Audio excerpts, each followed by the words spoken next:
Rep the South Side whenever you pay with your White Sox debit card from Wintrust Community Banks and score perks like free ATMs, no monthly fees, and a $300 opening bonus. Pay with pride every time with Wintrust, Chicago's bank.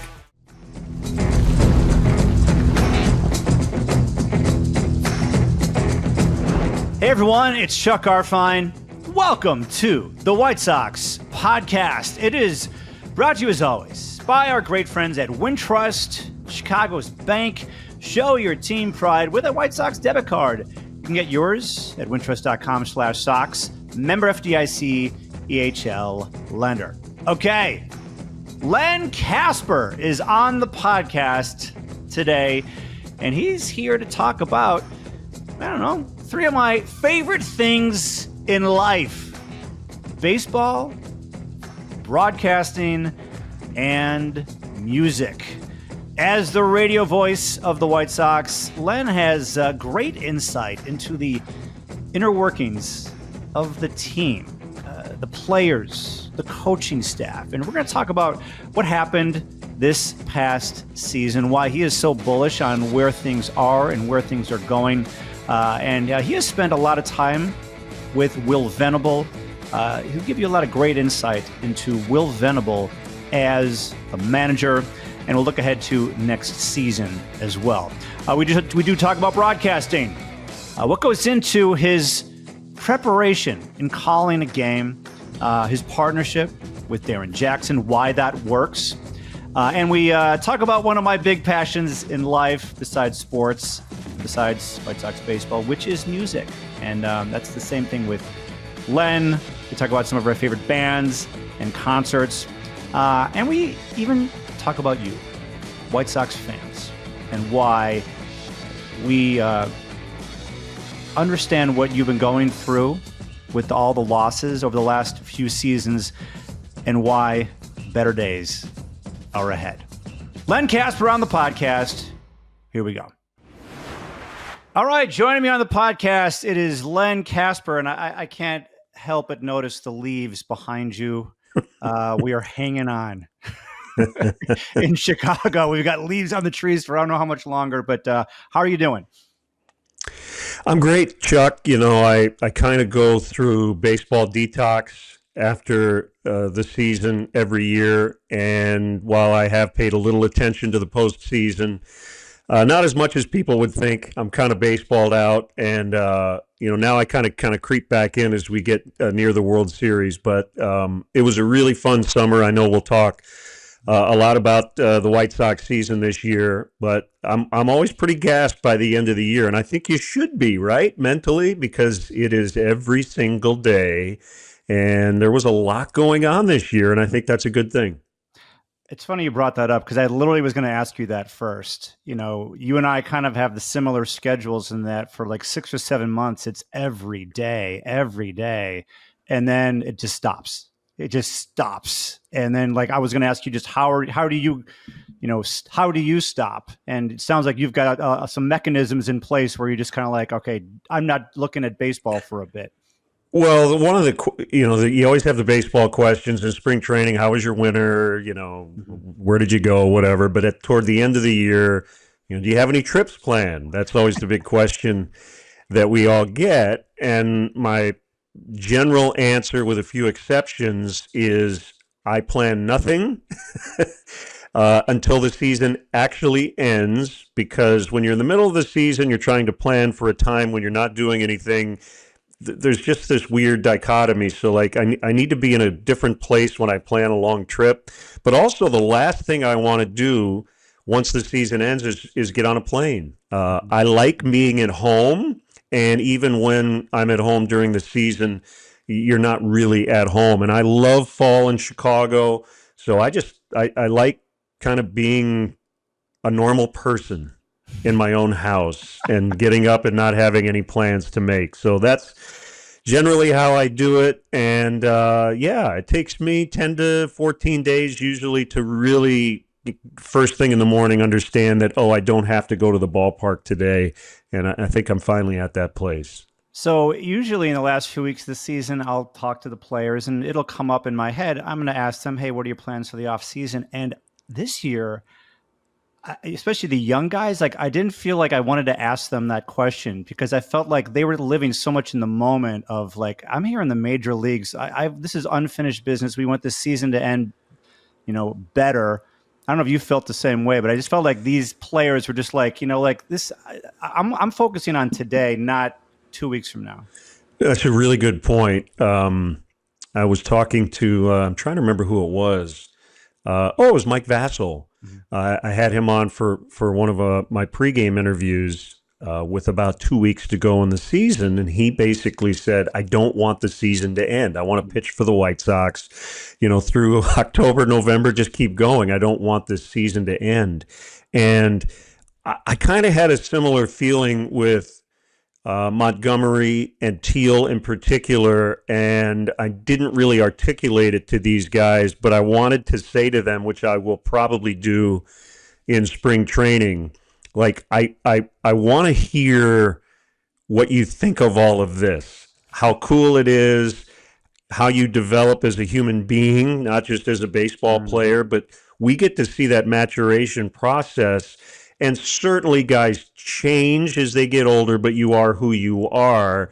And I'm really curious to see what the next step and next level is for Colson Montgomery, right, who's gone through so much stuff. And so I find that really fascinating. And that's one of the parts of this process, as painful as it can be at times, that I really enjoy. What stands out to you from this season? Like, is there one big takeaway for you that as you see this team grow and develop, and we watched it before our very eyes? Yeah, there's a lot, but my big takeaway, to be honest, and it's probably because of my daily routine at the ballpark and my relationships, is they got the right manager. I mean, boy, did they get the right manager. I was super impressed with Will Venable. I had known him pretty well because he was a coach on the north side for a while. But it's a different relationship you have with a coach and a manager, it just is. And I thought he would be really good. I knew how smart he was. I knew how good he was with people. And then the leadership part of it, I didn't know. And I think when he was with Bruce Bochy and before that, Alex Cora, and with Joe Madden, when you're a coach, there are certain things that you just don't do. And I think as a manager, all of those attributes now have come out. And I just, as I said, I was blown away at how understanding Will was about the situation. And I told him this, and I think James Fegan on Sox Machine wrote about this, and it comes natural to Will. It is yes, we screwed it up and we're going to fix it, right? It's the acknowledgement of what's happening on the field. It's not running away from any sort of issue. And it always ends with, and we're going to deal with it. And I think that's exactly what this team needed this season. There was something that happened. I'll just share. I'll give people a little peek behind the curtain. When Mike Tauchman was thrown out at home in Cleveland, when he just got hurt. Yeah. And we were on the post-game show, and we were like, you could tell that he was hurt, like during the game. And we're like wondering, why was he still in the game and this and that? And I wanted to follow up with him on it. And what he said was, this is early in his managing career. They knew that there was something wrong with Tauchman. And he went up to him and he said, are you good? And Tauchman's like, being the competitor he is, I'm good. I'm good. Yep. But they knew he wasn't good, but they let him play anyway. And what he said to me was, I'm not going to, I don't know if he said I messed up, but he basically said, I learned from that, and I'm going to, take that into consideration going forward as a manager. For him just to kind of come on and say that said a lot about him. Yeah. And the other part of this too is he acknowledges he doesn't know everything. Right. And I love that about him. And that always speaks to being comfortable in your own skin and understanding that other people around you have ideas and all of that stuff. But I'm guessing, and I wasn't there for your conversation, that he was not immediately like, what do you mean? No, right? No, nope. And how often does that happen in our business? Especially with a first year manager. Very guarded, self-conscious, defensive. Yeah. Well, I would sit in his office before we would open the microphone for the manager's show, and he'd be like, "What do you got?" And so we'd go back to something that happened in the game, last night, and I would go into the 2 or 3 big decisions. Maybe one worked, one didn't, and I'd be like, "Okay, what do you got here?" And in every case, there was no example to the counter of this. It was good question. We were 50-50 on it. Here's what the analytics said. Here's what my gut said. But, I trusted Walker, or I trusted Sean Rubin, the analytics guy. There was one moment, and Sean Rubin, by the way, and I don't know if people know who he is, but a former pitcher in college at Harvard, I believe. And he and Will really bonded extremely well early in the season. And, I don't want to give away too much behind the scenes, but Sean, really sweet, nice guy, but very opinionated. And that's what Will wanted. So after the game, he would basically say, here's what you did. Here's what, the numbers say. Here's what I might have done. And, it got to the point where basically Will was like, I want Sean around. I want to talk to him before these decisions are made. And there would be moments in the dugout where they would be having a conversation about, some pitcher got hurt. All right, what do we do now? We're in the 5th inning. We've got to cover 4 more innings. And Rubin would be like, Ellard, or whatever. And he'd be like, all right, we're going with this guy. And so I love that stuff, that it's a team effort and it starts at the top. And when you have that, I think it builds a lot of confidence and cohesion within the group. Yeah. I mean, I've talked about this before, but I want to get your take on it because it piggybacks off what you just said, which is like, I cannot believe this bullpen had an ERA in the middle of the pack or like 20th. I don't know how it ended, but it was for a large part of the season. It was like 14th, 15th, 16th with just guys. They're just, no offense to any of these guys, but it was a bullpen that it was a salary of like $5 million total. No one knew their roles. I mean, when I say that, like there's 9th, you could come into the game in the 9th, the 8th, the 7th. You could be closing. You could be in a blowout, and they made it work. I thought that was the most impressive thing that he did from an in-game standpoint. What did you think? Yeah, and I think a manager's job, obviously writing the lineup, kind of the big picture stuff. But then in game, I think the biggest thing right now is how do you manage your bullpen, your starting pitcher, obviously. That is probably 75 to 80% of your job, is to figure out who pitches when and how to stack that group. The other thing is, and the White Sox dabbled in the opening thing that the Rays have done for the last 10 years, but this year they probably did it 12 to 15 times. And I don't know how popular ultimately it was with even some of the younger starters. I don't think it was. Yeah. But they made it work. And in particular, Sean Burke and Jonathan Cannon both had a couple of great, maybe their best, quote, starts of the year came 2nd inning through the end. I want to say, was it Cannon in Sacramento came within 1 out, I think, of finishing the game. Right? He pitched like 7 2/3. So, showing these guys that this stuff works, I think was huge. And Will was not afraid to do that at any moment. Is there something the fans may not know or pick up from this past season that, gives you hope about the future? You mentioned Will Venable, but something that, you saw, if not on a daily basis, certainly at the end of the season, that may not be so obvious that, wow, you're saying like people need to pay attention to this. This is happening. Yeah, I think obviously, give the front office a lot of credit. The scouting department. I mean, just the 2 Rule 5 picks. Obviously, they had 3. Gage Workman was here for a few days, but the roster churn, I guess, is the thing that I feel like they did more this year than any year since I've been here. You didn't need to do it a lot in 21 because it was a 93 win team. But when you're where the White Sox are, I think there are 2 ways to go. One is you're not playing for the standings because of your record and you want to look at some young players, which you totally want to do. But also you owe it to not only the manager and the coaching staff, but I think you owe it to the room, as they say, to show that you're going to do everything you can to win a game that day. And I think it sets a good culture And that's where the White Sox have turned the corner a little bit. I think last year in 24, the historic season that we all want to forget, it did get to the point where you just probably want to look at some kids and stop the churn a little bit. But I like that they kept kind of mixing and matching, and I think that'll continue. And it had that Tampa Bay Rays vibe to it, where you might end up identifying a player or two who could be part of this mix down the road. And look, the guys like Mead and Palacios, and you go down the list of all the guys, Noda, it didn't all work out, but the process is right, and you never know. You give a guy a 10-day look, he could end up being the first guy off your bench on a really good team. So I thought the White Sox did a really good job of never playing short. There was maybe 1 or 2 days all year where I felt like they played a man short on the bench, and that's rare.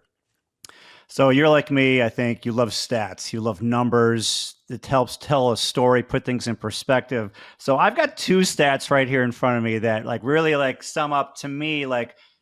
This says a lot more about this team than what people might meet the eye from most fans. Is there some stat that was revealing to you about the team that you're carrying with you into the offseason? I would say in the overall, it doesn't look good, but I think the offense in the second half, just kind of generally more power. Mm-hmm. Obviously, the big narrative was get on the fastball.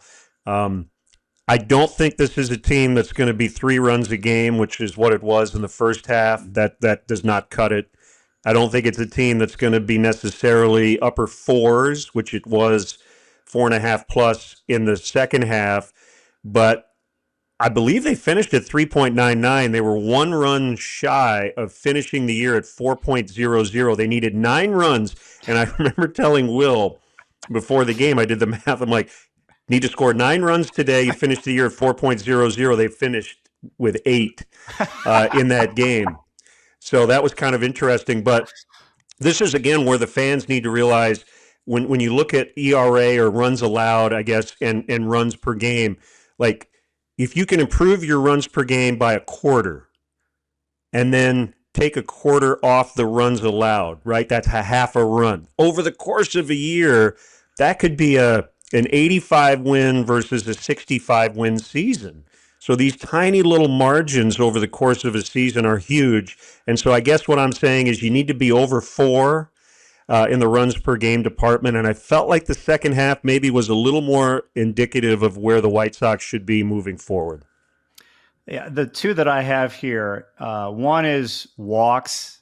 They were 18th in walks. They were last in the majors in walks in 23 this is and taken. 24. Taken, what? Right? Offense? Yeah. Sorry, you're right. Offensive walks, correct. Yep.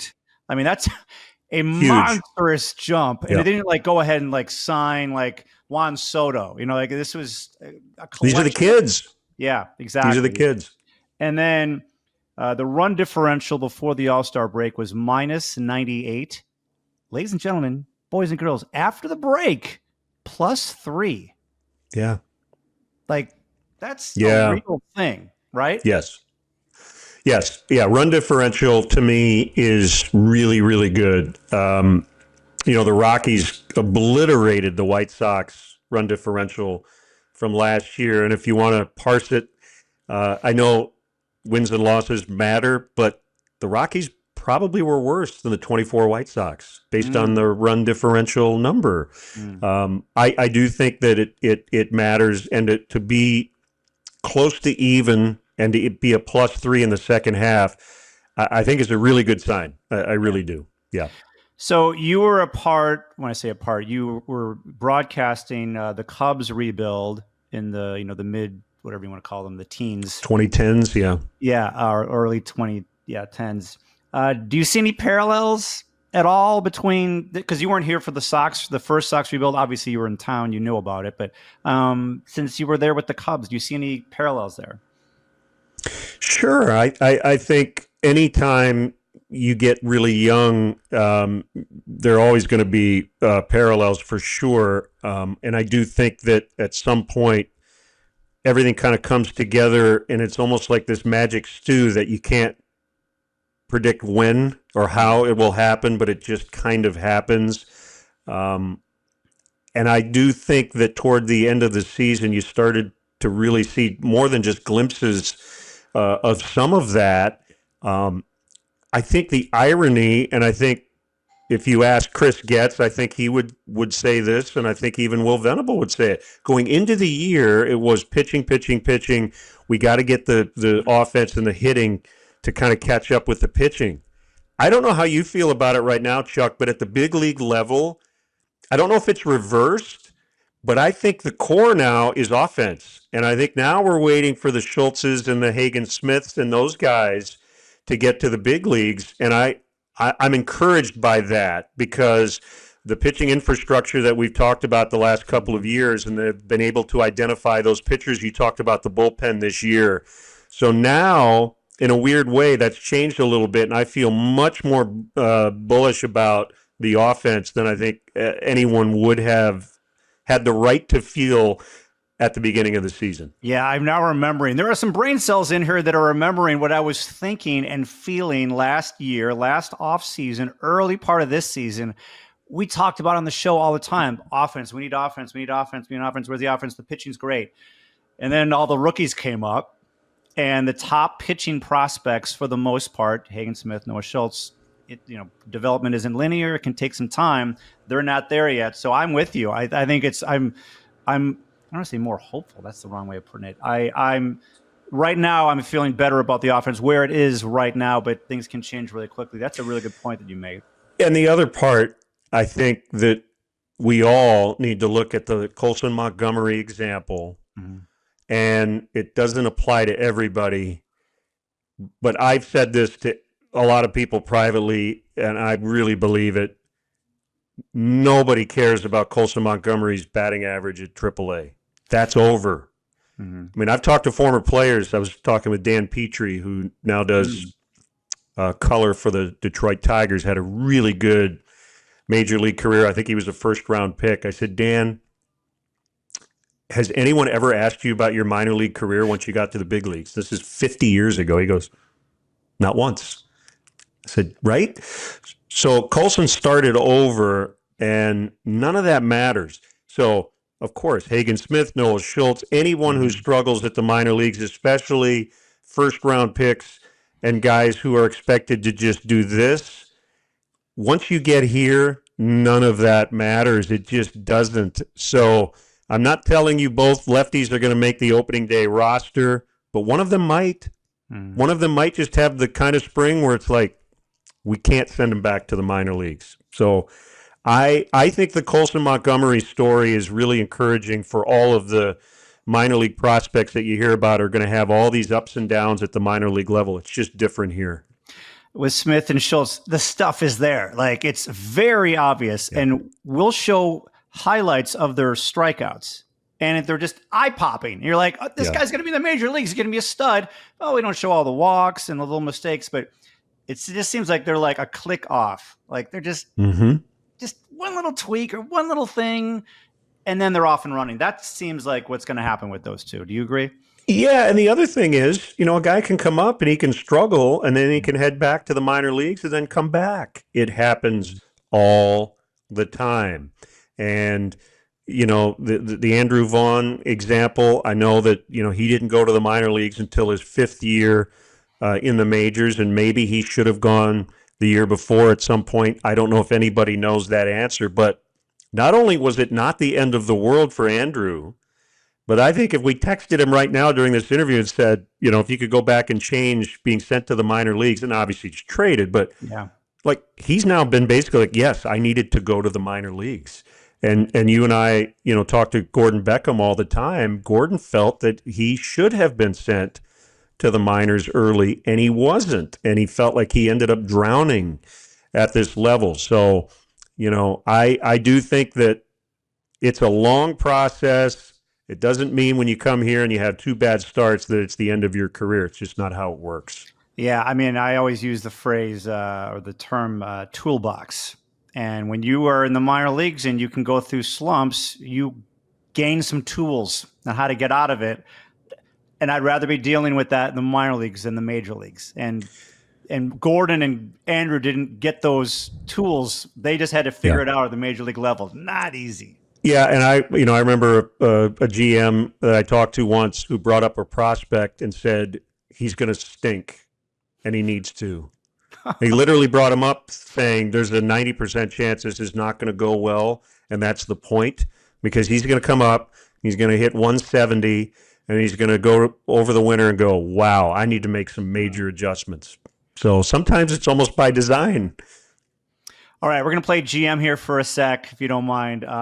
We don't know exactly who the White Sox are going to be acquiring, signing in the offseason, but it would seem to me that they're going to try and find some veteran free agents, maybe to come in for replace like Michael A. Taylor. Is there someone who stands out to you? I'm putting you on the spot here, I know, but you got anyone in mind? I hate to do the prediction thing. Obviously, this is a �criss gets question, but I'm confident that they're obviously doing exactly that. I think that the Taylor and Tauchman, those in particular, really worked out well.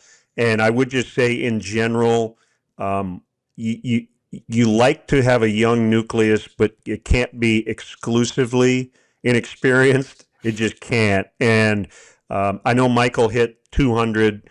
He ended up with a lot of really big hits to win some games, but the overall numbers were not really good. You and I both know the impact he had in that clubhouse at a very reasonable salary. To have a guy like Michael was huge, and I think Tauchman as well. I don't know what 𝗵𝗵𝗃 and Kyle Teal's on-base percentage would be without Mike Tauchman, because they both have a really good approach. But just to have a guy who thinks like they do, who's been in the big leagues for a long time, I'm sure helped them a little bit, maybe a lot. So I think guys like that are huge. And I think the Austin Slater deal was also really good. He just wasn't healthy early in the season, but he masked lefties at every opportunity, and I think that looking for those little margins, right, where you can have a little platoon situation in one spot where you don't have a 22-year-old kid is really important. Yeah, you can't always look at stats and conclude who this player was on the field, because you brought up Michael A. Taylor. I brought him up first, but then you elaborate on it. I asked Will near the end of the season, I go, who's the MVP of this team? And he first was like, it might be Michael A. Taylor. And I'm like, the fans can be like, are you kidding me? Michael A. Taylor, but what he meant in the clubhouse, how many games he played, right? I mean, Luis Robert Jr., got hurt. They ran Michael A. Taylor into the ground because they needed him so much, and just what he meant to the team and how he went about his business. For a manager like Will, that meant a lot to him. Sure did. I think Will might tell you Michael's his favorite player, like ever, like at that level. Oh yeah, no, I mean he sang his praises at every turn, and Michael will end up being a big league coach and maybe a manager at some point. I assume he wants to spend time with his family, but there probably will be an open invitation for him to return to the White Sox at some point down the road. I want to ask you a few questions about broadcasting. I'm like a broadcasting nerd, so I just wanted to get into the weeds with you on some things. What's your game prep? How do you prepare for games?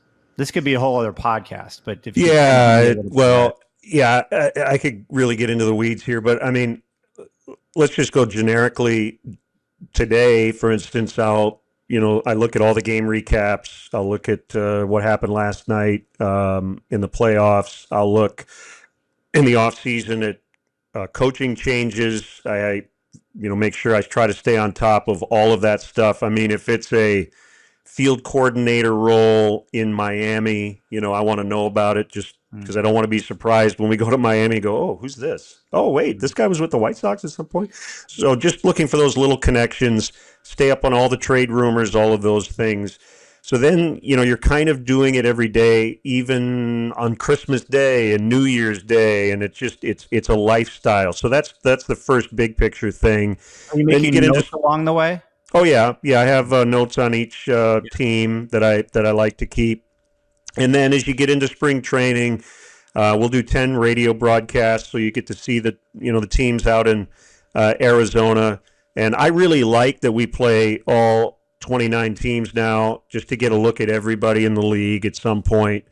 So typically during spring training when I'm in Phoenix by myself, I really dig into each team on the big picture side of it.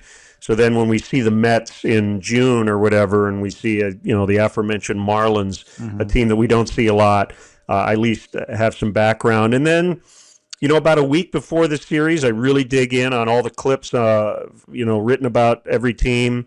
And I'm kind of working on 2 to 3 opponents at a time. And then my goal is essentially when I get to the ballpark, if I don't gather any more information, I could theoretically do this game and be fine, right? I want to have all the stuff that you can compile or gather before you get to the ballpark. I want to have that done. So if there's a transaction that the White Sox make, or if the other team has a starting pitching change, I'm not scrambling feeling like I have 10 other things to do, right? So I get to the ballpark. I always find out what time I'm going to chat with the manager. I go in, I talk to him, what's happening today, what's your lineup look like. We do a 3-minute interview. Then usually you guys come in, the TV crew, to talk to Will. I'll go into the clubhouse, maybe have a question or two for a player or two. I try not to linger. And then I go upstairs and I start to dig into the scorebook and get ready for the game. And then it's just, you do that the next day. And the great thing about our sport versus a lot of other sports is a lot of your prep ends up being the game the day before. And I think you feel that too, that just by being there, watching the game, that ends up becoming much of your prep for the next day. And it's not easy to figure out how to do it, but once you kind of get into a rhythm, there is kind of a pattern to how this works. Yeah, I've the last couple of years, I've found myself like I have no problem now just tearing down the fourth wall. I'll literally say during the postgame show on the air to our producer, "Hey, we should talk about this on the pregame show tomorrow," in case I forget. Yeah, like I'll literally say that on the air, because I might forget, and I know it's really good to talk about because like. This is so good right now, but we can't get into it. Tomorrow I want to do that. And but I like your answer there because, I think a lot of people think we just show up. I tell this story a lot. So I worked in Florida. I did the Marlins for 3 years on television, 02 to 04, and I had a buddy I played tennis with down there. And I think in 05 or 06, I came back to town to do a series, and he sent me a text, and he said, "Hey, do you want to have dinner Tuesday night before the game?" And I said, "Well, we have a 7:00 game. Yeah, I can't." And he goes, "Well, why can't we have dinner at like 5? You don't have to work till 7." I said, "Well, I'll get there at 3. He's like, "What?" So I thought you just showed up and did the game. I'm like, no, I actually have stuff to do before we go on the air. So, yeah, that was funny. Yeah, it is. That is funny. You call games with Darren Jackson. What makes the partnership work with you two guys? Well, he's just, it's the typical, Second City and all that stuff, sketch comedy. It's yes and, right? I can go anywhere with him. He goes anywhere with me, and sometimes I have no idea where he's going, and I just say, "Okay, well, let's move on to the next thing," and he laughs. I know the feeling, by the way. Yeah, exactly. So you just have to roll with the punches. But he prepares certain things that I know now that I don't have to dig into in terms of the starting pitcher, which is huge. Because the last thing you want to do as a good partner, and I think you also know this too, in your role, is you don't want to steal someone's thunder. And on occasion, you'll bring up a point, and your partner will go, "Actually, I was thinking the same thing, and here's my thought on it." And you kind of feel like, "Oh, man, I should have left that there for, DJ to jump in on or 𝗁cie to jump in on." But when you get a really good sense of what makes them tick, what their baseball sensibilities are, that's a huge one for me, is when something happens on the field, we both know when our partner's going to be like, "Oh," and whether it's a White Sox player or an opponent, and it happens all the time. Yeah, and so you just know, like, all right, here we go. What am I looking at? That's kind of the general reaction from the ex-player. So it didn't take me long to kind of figure out what those trigger points were for DJ, and sometimes I will tweak him a little bit on it. I can disagree with him, and he's fine with it, and I think that's also really important because you end up having a really fun conversation, and you get to a place where you either agree to disagree, or you go, hey, that's a really good point. I didn't think of it that way, and I really enjoy those moments. You've got a great ear for music. Does that influence the way you call a game? Yeah, it's funny. I have been asked that. I do think I'm not the first person to ask that question. No, there's whole like what's a band like in a baseball and music and baseball and stuff. Yeah, I suppose there's like an art form to it, and because it's radio, it's sounds, and I think I'm an amateur songwriter, and I do think that one thing I think about a lot is space, and a lot of really good songs that I love have a lot of space where the listener almost fills in those gaps. And I think baseball is very similar, where you kind of need to hear the crack of the bat. You need to hear the sound of the crowd. And I think that's hugely important to not overdo it, right? Not compete with the atmosphere of the moment. You're there to supplement it and to make it better, not to try to cancel it out. Yeah. Before we let you go, I want to ask you some questions about music because it's a big part of your life, big part of my life. If you can go back in time and see an artist or a musician in concert, who would it be and where? You got a year? Yeah. Actually, I have a very specific one. So I'm a big fan of The Who. And if you watch I think it's The Kids Are All Right, the documentary that kind of goes through their career, there's a very early 1964, 1965 concert. It's not really a concert. I think they were just a wedding band. And there's a shot of pardon me, there are all these young kids, and it's just a party, and they're like the house band, and it's The Who, and they're just, they're just doing the 60s kind of dancing, and you can tell that nobody in that room is paying any attention to who's on stage. And I would love to go back and see The Who or the Rolling Stones, or I guess the Beatles, but to see them before anybody had any idea who they are or were. I've been able to see a couple of bands along the way in my life that I saw before they became popular, and it's really exhilarating because you want to tell everybody, oh, this band is amazing, and then they become amazing. I want to experience that with some of the great bands in the history of music. So I'd probably go back to the British invasion in the mid-'60s and to see, a lot of those bands played on the same bill. I mean, it would be Jerry and the Pacemakers would headline, and it would be like, The Who and the Rolling Stones opening for them. I mean, it doesn't make any sense, but those bands all played together at that time, and to be able to see them all in that same setting would be just mind-blowing. Yeah, I'm a big fan of The Who. I did not see them in '82. I was in sixth grade. I really wanted to go see them. Saw them in �89 when they reunited, and I did see them at the United Center last month. Did you go to that show? No, but I did take my son to see the 𝗁𝗏𝗏 show out in Rosemont about 15 years ago, which was great. Made sure my son has seen the Stones and The Who, so we crossed those off the list.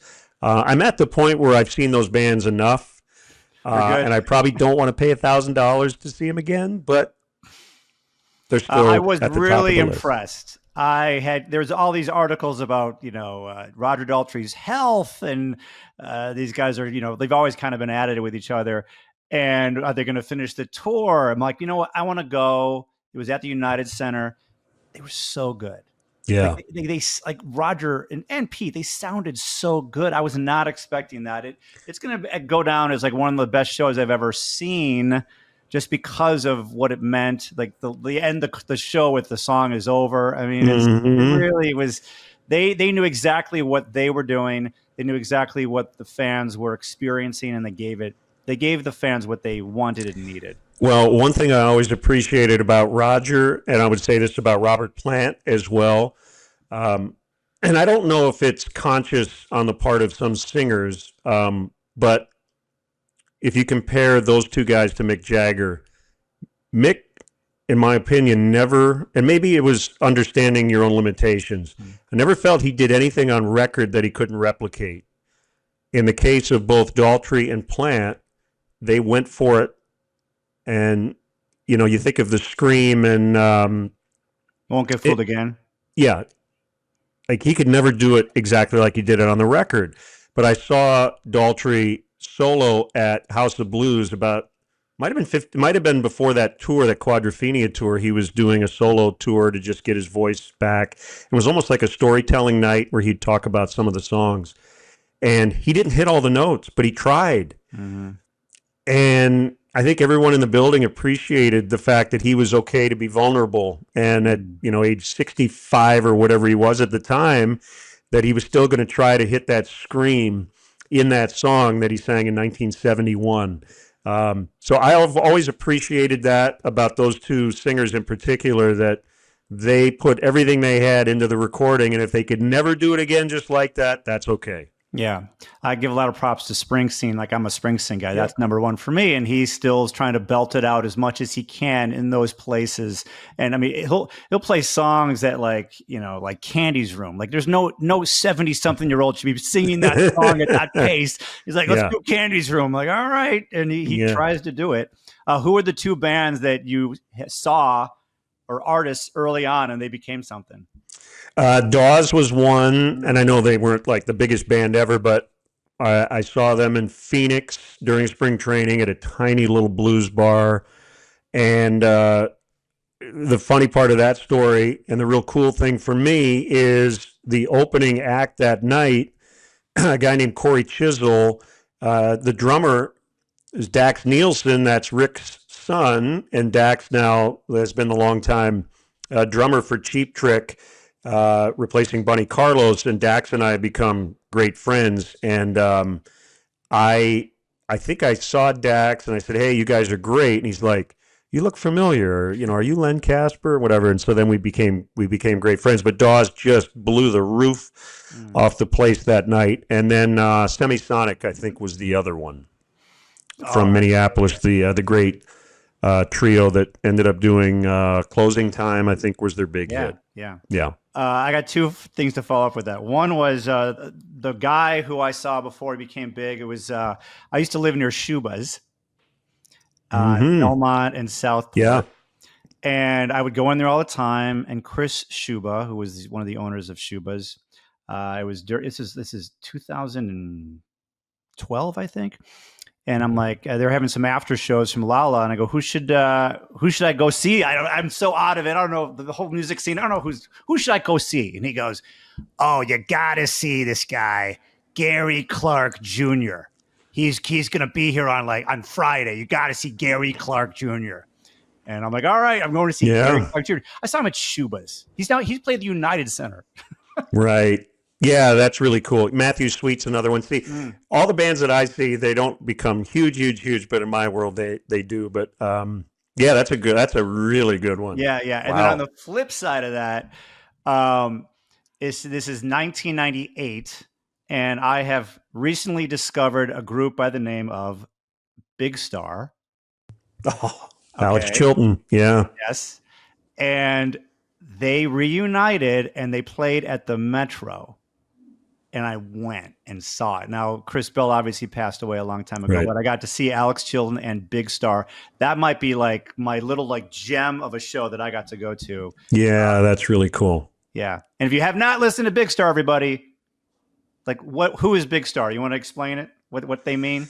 So Big Star is a band that started up in the early 70s, and nobody really knew who they were, and they kind of became the North Star of power pop.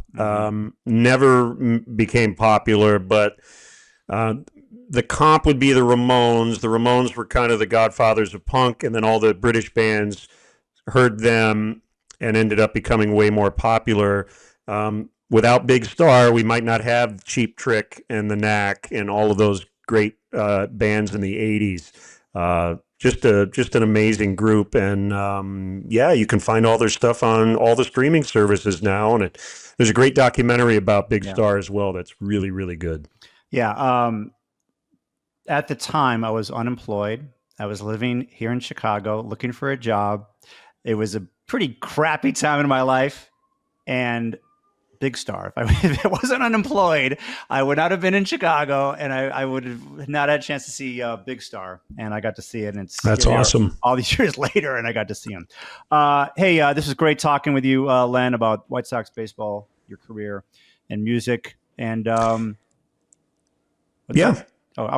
just wanted to add one thing, Chuck, that, the White Sox thing is pretty cool. And I've been with a few different teams, and there's something unique about all the franchises and fan bases. And since we are talking music, there is a little punk rock thing that that we have in our little world. And I really like it. I really dig it. And I feel like the connection the fans have to this team is super genuine. It's not based on anything other than there's just something cool about the White Sox that they love. And I cannot wait for this young group to come together and for this team to be really good. The ballpark, those 2 games against Houston in 21 was absolutely electric. It's going to happen again. And for all the White Sox fans who are listening today, thank you for hanging with this team. I was blown away the last 2 years at how many people showed up. And the fans who did, they get it. They know that this thing is getting a lot better. So I'm having a blast on radio. I love doing it, but for me, it's about all the people in the building. That includes you, and it's just been such a fun ride. Yeah, this was something that I really noticed this year because this is the first year I've ever done all the home games at the ballpark. I mean, before I would just pop into a pregame show here or there. And there were so many times, especially on the weekends. You and I, we know this fan base very well. And I would look around. I'm like, this is a big crowd. This team lost 121 games last year. People don't just, buy a ticket that day and show up. They made plans coming off a 121 loss season to go to a White Sox game. And, I would just see it and the passion that these people have. And they do get it. And I did start not just seeing it, I started hearing it from Sox fans in June and July. And now it's just a thing. And I don't know what it is. If you go, obviously, around Wrigley, you're going to see a lot of Cubs hats. I mean, I live in the city. I see a lot more White Sox hats than Cubs hats. Right? Yeah. Are you seeing that too? Oh, yeah. Yeah, no question. Yeah, it's been fun. And I think it's not only getting good, but I think it's how it's been done here the last year and a half or so. And I think people see that this is being done correctly, whatever that word means. But just it feels right. And I'm excited to see what Chris and the group have up their sleeves this winter.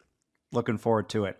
Len, it is always great to see you. I really appreciate your time, and I will talk to you soon. And any shows you're going to – but one last thing, any concerts you're going to see coming up in your off season that you're looking forward to? I'll probably sneak into some place here or there, but I don't have anything on the list. I'll usually trust my 24-year-old son to come up with something. I was at Salt Shed. He and I saw Viagra Boys right before the end of the season at Salt Shed, the outdoor venue, and first time I'd ever been there, and wow, loved it. I saw 𝗪𝗍𝗪 𝗍𝗂 and Squeeze there. Yeah, I'm very much living in the past, but I will. There's some bands out there that I like, current bands. Hey, Len Kasper here on the White Sox Podcast. Great stuff as always. Hawk Harrelson, take it away. All right, Chuck. This edition of the White Sox Podcast is over.